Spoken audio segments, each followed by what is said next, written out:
నమస్కారం SSC news కి స్వాగతం. హెడ్లైన్ చూద్దాం. చంద్రబాబు సంచలన వ్యాఖ్యలు. 500, 200 నోట్లు రద్దు చేసి డిజిటల్ కరెన్సీ తీసుకురావాలని అభిప్రాయం వ్యక్తం చేసిన ముఖ్యమంత్రి.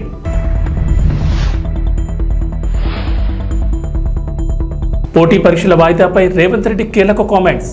కోచింగ్ సెంటర్ల మాఫియా కావాలనే కృత్రిమ ఉద్యమాన్ని నిర్వహిస్తోందన్న సీఎం.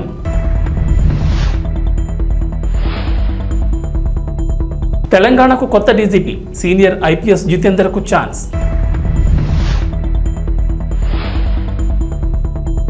ఏపీ తెలంగాణకు వర్ష సూచన. పలు జిల్లాల్లో భారీ వర్షాలు. కొందరు గత 5 ఏళ్లలో కొట్టేసిన సొమ్ముతో వ్యవస్థను కొనుగోలు చేయాలని చూస్తున్నారని ఘాటు వ్యాఖ్యలు చేశారు. ఇలాంటి వారి అవినీతిని అరికట్టాలంటే 500, 200 నోట్లు రద్దు చేసి డిజిటల్ కరెన్సీ తీసుకురావాలని అభిప్రాయాన్ని వ్యక్తం చేశారు. 500, 200 నోట్లు కూడా రద్దు చేయాలని, డిజిటల్ కరెన్సీని ప్రోత్సహించాలని బ్యాంకర్లతో చెప్పామన్నారు. కొందరు రాజకీయ ముసుగులో లూటీ చేసి ఇప్పుడు ఇష్టానుసారంగా మాట్లాడుతున్నారన్నారు ముఖ్యమంత్రి చంద్రబాబు. రాజకీయ ముసుగులో బెదిరిస్తే భయపడే ప్రసక్తే లేదన్నారు. నేరస్తులు, అవినీతి పరులు తప్పించుకోలేరన్నారు. గత ప్రభుత్వ పాలనలో అన్ని వ్యవస్థలను ధ్వంసం చేశారని, ఉచిత ఇసుక ఇస్తామని చెప్పి అమలు చేస్తున్నామన్నారు.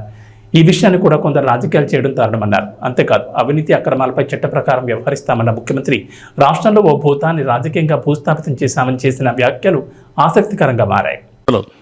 5 ఏళ్లు సంపాదించిన డబ్బులుంది, ఏ వ్యవస్థనైనా కొనే శక్తి ఉంది, ఆ వ్యవస్థను కొనే పరిస్థితికి వస్తారు. అందుకే మార్నింగ్ కూడా బ్యాంకర్స్ అని చెప్పాను, 200, 500 రూపాయలు రద్దు చేయండి, క్యాష్లెస్ విలేజెస్ ఉండేట్టుగా ఎక్కడ చూసినా డిజిటల్ కరెన్సీ ప్రమోట్ చేయండి మీరు అని చెప్పాం.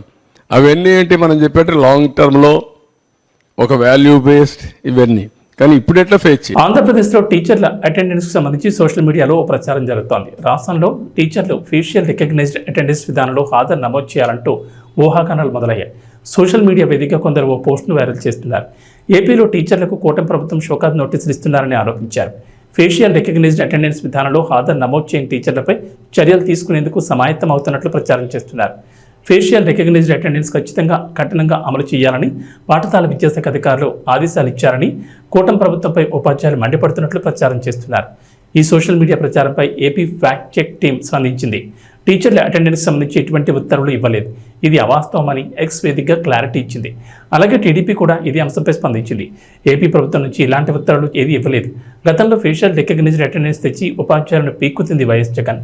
తనని ఓడించిన ఉపాధ్యాయులపై తాడేపల్లి కొంపలో కూర్చుని ఫేక్ చేస్తూ ఈ రకంగా తన సైకోతనం చూపిస్తున్నాడంటూ ట్వీట్ చేశారు. ఈ తప్పుడు ప్రచారాన్ని టీచర్లు నమ్మొద్దని కోరారు.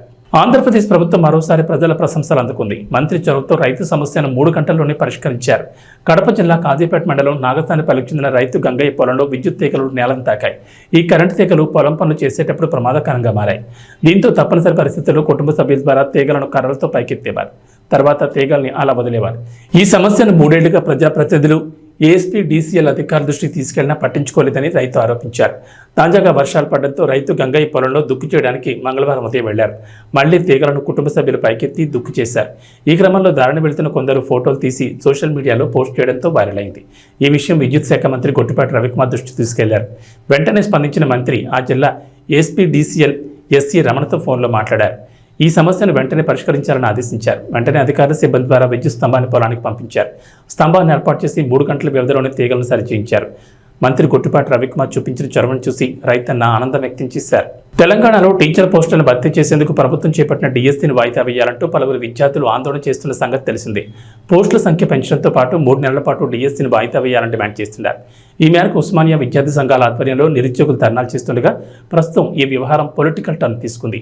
డిఎస్సీ వాయిదా వేసి తీరాల్సిందేనని బీఆర్ఎస్ వర్కింగ్ ప్రెసిడెంట్ కేటీఆర్ కూడా డిమాండ్ చేశారు. ఈ నేపథ్యంలో పోటీ పరీక్షల వాయిదాపై సీఎం రేవంత్ రెడ్డి కీలక కామెంట్స్ చేశారు. మంగళవారం మహబూబ్నగర్ సభలో మాట్లాడిన రేవంత్ పోటీ పరీక్షల వాయిదా డిమాండ్ వెనక కుట్ర కోణం దాగి ఉందన్నారు. పోటీ పరీక్షలు వాయిదా వేయించాలని, కోచింగ్ సెంటర్ల మాఫియా కావాలని కృత్రిమ ఉద్యమాన్ని నిర్వహిస్తుందన్నారు. 2-3 నెలల పాటు పోటీ పరీక్షలను వాయిదా వేయిస్తే 100 కోట్లకు పైగా ఫీజుల రూపంలో సంపాదించనే ఆలోచనతో పలు కోచింగ్ సెంటర్ల నిర్వాహకులు ఉన్నారన్నారు. అందుకే విద్యార్థులను ఉసుకొల్పి వారితో కృత్రిమ ఆందోళన చేయిస్తున్నారని విమర్శించారు. అడ్డుపడకుండా చేతనైతే సహకరించు, చేత కాకపోతే ఆ ఫామ్ హౌస్లో పడుకొని ఏడువు తప్ప ఇంకా కాళ్ళ కట్టెబెట్టాలని తండ్రి, కొడుకులు, మామ, అల్లుళ్ళు చూస్తున్నారు. పాతకాలం లాగా లేరు మా కార్యకర్తలు. ఎవడైనా ఈ ప్రభుత్వానికి కాళ్ళ కట్టెబెట్టాలని చూస్తే ఈపులు ఇమానమూతం అవుతాయని చెప్పి నేను ఈ సందర్భంగా చెప్పదలుచుకున్నా. తన దాకా వస్తే కానీ తెలియదు అన్నట్టుగా ఇవాళ కేసీఆర్ దాకా వస్తే కానీ కేసీఆర్కు తెలుస్తలేదు. ఇవాళ ఢిల్లీకి పోయి 4 రోజుల నుంచి హరీష్ రావు కేటీఆర్ మోడీ చుట్టూతా పిల్లి తిరిగినట్టు తిరుగుతున్నారు. ఏదో ఒకటి చెయ్యి మమ్మల్ని ఎట్లన్నా కాపాడు అని. కాంగ్రెస్ పార్టీ కార్యకర్తల్ని సతాయించినోడు ఎవడైనా లెక్క చెప్పాల్సిందే. ఇవాళ వంతు కేసీఆర్కు వచ్చింది అని చెప్పి నేను సందర్భంగా తెలియజేస్తున్నా. అందుకే మిత్రులారా, ఇవాళ ఈ వేదిక మీద నుంచి తెలంగాణ రాష్ట్రంలో ఉన్న నిరుద్యోగ యువకులకు నేను ఒక మాట చెప్పదలుచుకున్నా. 10 ఏళ్ళు ఆనాడు తెలంగాణ ఉద్యమంలో తెలంగాణ రాష్ట్రం కోసం కొట్లాడి 10 ఏళ్ళు తెలంగాణ రాష్ట్రం వచ్చినాక మీ ఉద్యోగాల కోసం ఉపాధి కోసం కొట్లాడిను. ఆ 20 ఏళ్లలో ఏ నియామకాలు జరగలేదు. కానీ కాంగ్రెస్ అధికారంలోకి వచ్చిన వెంటనే 90 రోజుల్లో 30,000 ఉద్యోగ ఖాళీలు భర్తీ చేసి నిరుద్యోగ యువకులకు ఉద్యోగాలు ఇచ్చింది కాంగ్రెస్ పార్టీ కాదా? మాకు తెలుసు ఆ బాధ ఏందో. ఉద్యోగాల కోసం పిల్లలు ఎట్లా కష్టపడుతున్నారో తెలుసు కాబట్టి 90 రోజుల్లో 30,000 ఉద్యోగాలు ఇచ్చినాం. ఇదే కాకుండా ప్రభుత్వ ఉద్యోగస్తులకు ఎప్పుడు జీతం వస్తుందో తెలియని పరిస్థితి నుంచి ప్రతి నెల 1వ తారీఖు నాడు ఇవాళ ప్రభుత్వ ఉద్యోగస్తులకు జీతభత్యాలు ఇచ్చే పరిస్థితి కాంగ్రెస్ పార్టీ తీసుకొచ్చింది. ఇదే కాదు, డిఎస్సి నోటిఫికేషన్ గ్రామాలలో, తండాలలో, గూడాలలో పేదోళ్ళ పిల్లలు చదువుకోవాలి, టీచర్ల నియామకాలు చేపట్టాలి అని డిఎస్సి నోటిఫికేషన్ ఇచ్చి 11,500 ఉద్యోగ ఖాళీలు భర్తీ చేయడానికి ఇవాళ పరీక్షలు పెడితే ప్రతి తలమాసినోడు వచ్చి డిఎస్సి పరీక్షను పోస్ట్ పోన్ చేయమంటారు.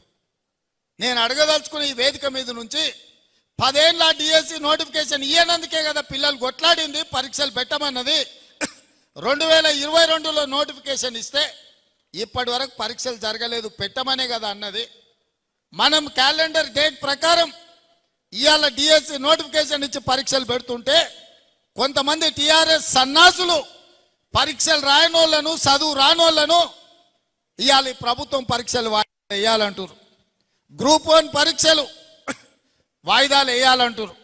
2022లో ఆనాడు 1:50 లాగా నోటిఫికేషన్ ఇచ్చి పరీక్షలు పెట్టాలనుకున్నారు. పెట్టిన పరీక్షల ప్రశ్న పత్రాలు జిరాక్స్ సెంటర్లలో ఎక్కడ పడితే అక్కడ చౌరస్తాలలో పల్లి బఠానీలు అమ్మినట్టు అమ్మితే పరీక్షలు రద్దయిపోయినాయి. మనం వచ్చిన ఎంబడే గ్రూప్ 1కు నోటిఫికేషన్ ఇచ్చి ప్రిలిమినరీ ఎగ్జామ్స్ మొత్తం నిర్వహించి సరైన సమయంలో 4 లక్షల మంది విద్యార్థులు పరీక్షలకు అప్లికేషన్లు పెట్టి 3 లక్షల మంది పరీక్షలు రాసి నిన్నగాక మొన్న 31,000 మందిని ఈ పరీక్షలకు పాస్ చేసి గ్రూప్ 1లో ప్రిలిమినరీ రిజల్ట్స్ ఇచ్చినాం. ఇప్పుడు మెయిన్ ఎగ్జామ్స్ మనం పెట్టాలంటే 1:50 కాదు 1:100 విలువ అంటారు. అంటే ఒక ఉద్యోగం ఉంటే 50 మందిని ప్రాథమిక పరీక్షలలో పాస్ చేసి మెయిన్ ఎగ్జామ్స్కు పిలుస్తామని చెప్పినాం. సగం దూరం వచ్చినాక ఇప్పుడు 50 కాదు 100 మందిని పిలువ అంటున్నాం. ఏందయ్యా ఈ దొంగన కొడుకుల ఆలోచన అంటే 1:100 పిలువంగానే కోర్టు స్టే ఇస్తుంది, పరీక్షలు రద్దు చేస్తుంది. నువ్వు నోటిఫికేషన్లా 1:50 ఇచ్చి పరీక్షలు అయిపోయినాక 1:100 ఎట్లా పిలుస్తావు? ఒక ఉద్యోగానికి 50 బదులు ఒక ఉద్యోగానికి 100 మందిని ఎట్లా పిలుస్తావు? అది తప్పు అని కోర్టు పరీక్షల్ని రద్దు చేస్తుంది. మళ్ళీ మొదటి నుంచి మొదలు పెడితే మళ్ళీ ఏడాది పోతుంది. 2011లో నోటిఫికేషన్ గ్రూప్ 1 ఇస్తే ఇప్పటి వరకు 13 ఏళ్ళలో ఇంతవరకు పరీక్షలు జరగలే, నియామకాలు చేయలే. వయసులో ఉన్న పిల్లగాడు మధ్య వయసుకు వచ్చిండు, పెళ్ళైనోనికి పిల్లలు అయిన వాళ్ళ పిల్లలు బడికి పోతున్నారు, పరీక్షలు మాత్రం పూర్తి కాలే. నేను ఏదైనా చేసి డిసెంబర్ లోపల పరీక్షలు చేసి దాదాపుగా 1000 మంది గ్రూప్ 1 ఆఫీసర్లను తెలంగాణ రాష్ట్ర నిర్మాణంలో ఫలితాలు ఇచ్చి వాళ్ళను అధికారులను చేయాలని నేను చూస్తుంటే ఈ దొంగలంతా గూడు పుటాని చేసి ఆ పరీక్షలు పోస్ట్ పోన్ చేయమంటారు.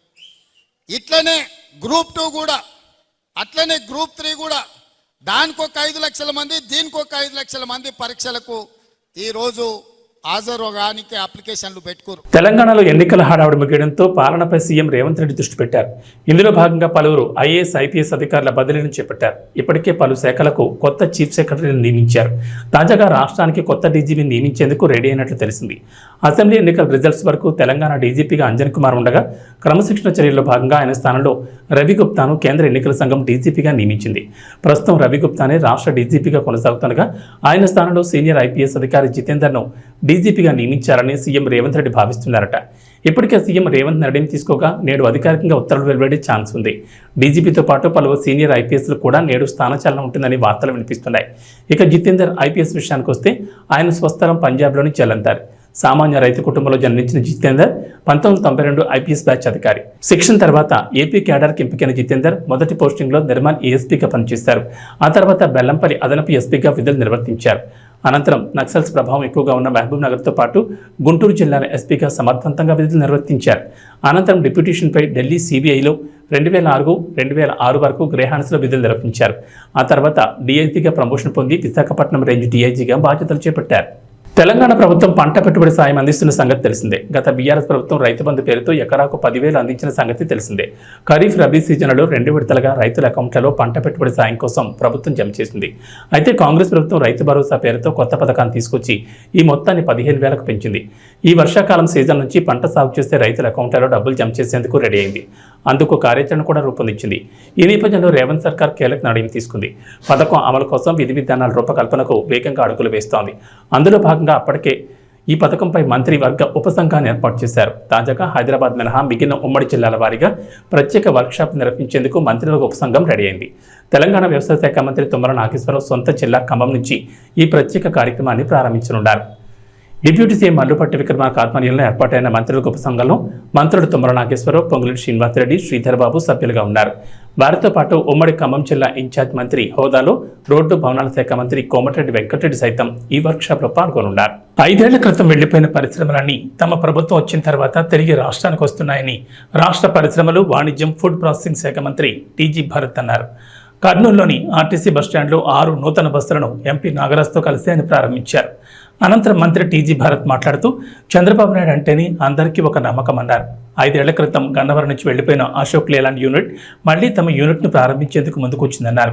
దీంతో పాటు ఇంకా ఎన్నో పరిశ్రమలు రాష్ట్రానికి రానున్నట్లు చెప్పారు.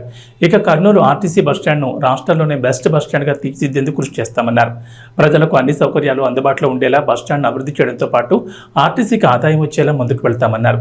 త్వరలోనే కర్నూలు ఆర్టీసీ బస్టాండ్లో ఉన్న సమస్యలపై సమీక్ష నిర్వహిస్తానని మంత్రి తెలిపారు. ఇప్పుడు ప్రారంభించిన 6 బస్సులే కాకుండా ప్రయాణికులకు అవసరమైతే మరిన్ని బస్సులు ఏర్పాటు చేసేందుకు సిద్ధమన్నారు. ఇక త్వరలోనే విజయవాడ నుండి కర్నూలుకు విమాన సర్వీసులు ప్రారంభిస్తామన్నారు. ఈ మేరకు ఢిల్లీలో కేంద్ర మంత్రిని కలిసి చర్చించినట్లు పేర్కొన్నారు. ఎంపీ నాగరాజ్ మాట్లాడుతూ సీఎం చంద్రబాబు ఎన్నికల మేనిఫెస్టోలో ఇచ్చిన హామీల మేరకు అన్ని అమలు చేసే దిశలో ముందుకు వెళ్తున్నట్లు చెప్పారు. ఈ కార్యక్రమంలో ఆర్టీసీ ఆర్ఎం శ్రీనివాసులు, డిఎంలు సుధారాణి, సద్దాం హుస్సేన్ తదితరులు పాల్గొన్నారు. ఘంటసాల మండల పరిధిలోని శ్రీకాకుళంలో వేంచేసి ఉన్న శ్రీకాకుళేశ్వర స్వామివారిని అవనికట ఎమ్మెల్యే మండలి బుద్ధప్రసాద్ దర్శించుకున్నారు. అత్యధిక మెజార్టీతో అవనికట నియోజకవర్గం నుంచి శాసనసభ్యునిగా విజయం సాధించిన తర్వాత తొలిసారిగా దేవస్థానానికి వచ్చిన బుద్ధప్రసాద్ను ఆలయ సహాయ కమిషనర్ నల్లం సూర్యచక్రధర్రావు ఘనస్వాగతం పలికారు. బుద్ధప్రసాద్ గ్రామీణ యువజన వికాస్ సమితి అధ్యక్షులు, యువ నాయకులు మండలి వెంకట్రాములు స్థానిక నేతలతో కలిసి శ్రీ స్వామివారిని దర్శించుకోగా ఆలయ పండితులు వారికి ప్రత్యేక పూజలు నిర్వహించారు. బుద్ధప్రసాద్, వెంకట్రాములను సహాయ కమిషనర్ చక్రధర్రావు ఆలయ మర్యాదలతో ఘనంగా సత్కరించగా ఆలయ పండితులు వేదాశీర్వచనం అందించారు. అనంతరం ఆలయ ప్రాంగణంలోని శ్రీకృష్ణదేవరాయల విగ్రహానికి బుద్ధప్రసాద్, మండలి వెంకట్రామ్, చక్రధర్రావులు పూలమాలలతో నివాళులర్పించారు. ఈ కార్యక్రమంలో తెలుగుదేశం పార్టీ మండల అధ్యక్షులు తుమ్మల చౌదరి బాబు, తెలుగు యువత రాష్ట్ర కార్యనిర్వాహక కార్యదర్శి తాడికొండ వెంకటేశ్వరరావు, సీనియర్ నాయకులు పరుచూరి సుభాష్ చంద్రబోస్, సూపరింటెండెంట్ బొప్పన సత్యనారాయణలతో పాటు ఘంటసాల మండలంలోని సర్పంచులు, ఎంపీటీ సభ్యులు, కూటమి పార్టీ నాయకులు, కార్యకర్తలు పెద్ద సంఖ్యలో పాల్గొన్నారు.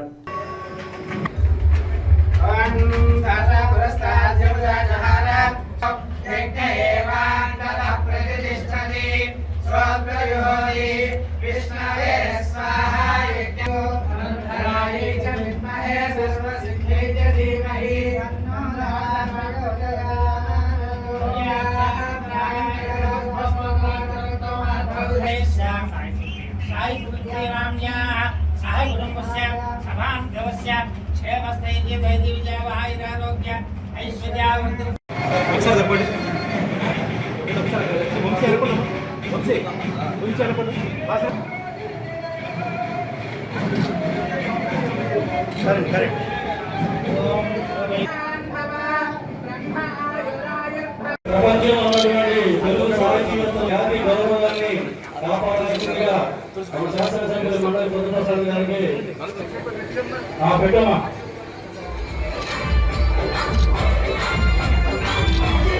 కామెడీ పేరుతో సోషల్ మీడియాలో చిన్నపిల్లలపై నీచమైన కామెంట్లు చేసి రాక్షసానందం పొందిన యూట్యూబర్ పి హనుమంతుపై రోజురోజుకి ఆగ్రహ జ్వరాలు పెరిగిపోతున్నాయి. ఇప్పటికే ఈ వివాదంపై హీరోలు సాయిధరం తేజ్, అడవిశేష్, నారా రోహిత్, మంచు మనోజ్, విశ్వక్షణ్, సుధీర్ బాబు, కార్తికేయ వంటి వారు రియాక్ట్ అయ్యారు.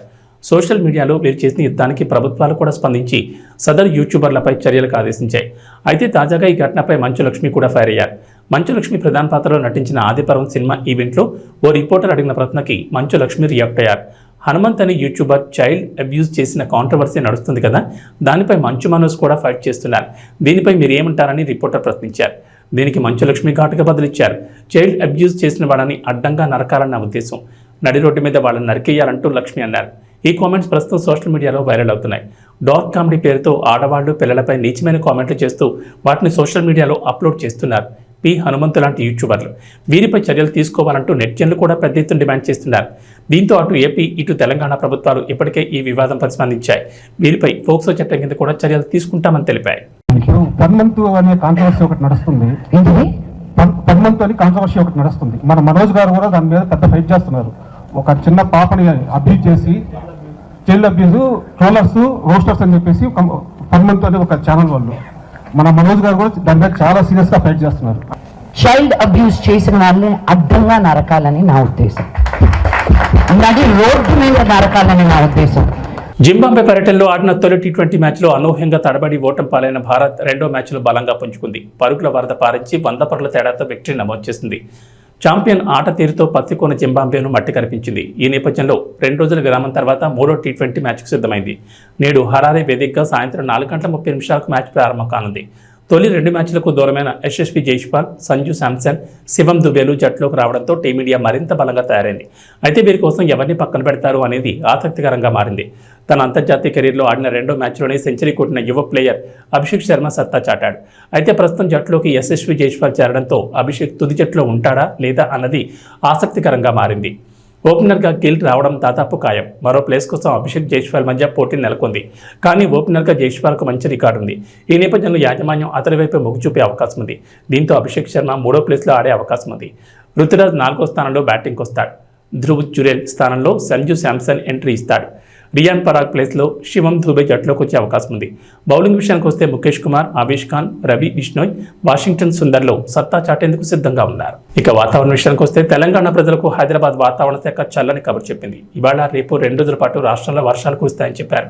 బలమైన నైరుతి రుతుపవనాలతోడు సముద్ర మట్టానికి 3.1 నుండి 7.6 కిలోమీటర్ల మధ్యలో ఆవర్తనం కొనసాగుతుందని వెల్లడించారు. ఏపీ తీరం వద్ద పశ్చిమ మధ్య బంగాళాఖాతాన్ని ఆనుకుని కేంద్రీకృతమైన ఆవర్తనం నేడు బలహీనపడిందన్నారు. దీని ప్రభావంతో తెలంగాణలోని 10 జిల్లాల్లో భారీ వర్షాలు కురుస్తాయన్నారు. అటు ఆంధ్రప్రదేశ్లో వర్షాలు కొనసాగుతున్నాయి. ఉత్తర కోస్తా తీరం మీద ఉన్న ఆవర్తనం ప్రభావంతో కోస్తాంధ్ర, రాయలసీమలో రాబోయే 3 రోజులు తేలికపాటి నుంచి ఓ మోస్తరు వర్షాలు కురిసే అవకాశం ఉందని వాతావరణ శాఖ అంచనా వేసింది. అలాగే పలు చోట్ల ఉరుములతో కొన్ని జల్లులు అనేక చోట్ల కురిసే అవకాశం ఉందని అంటున్నారు. ఉత్తర కోస్తాలో పలు చోట్ల భారీ వర్షాలు కురుస్తాయని, ఈదురుగాలులు గంటకు 30 నుంచి 40 కిలోమీటర్ల వేగంతో వీస్తాయని అంటున్నారు వాతావరణ శాఖ అధికారులు. ఏబీ బులెటిన్ విశేషాలు. నమస్కారం.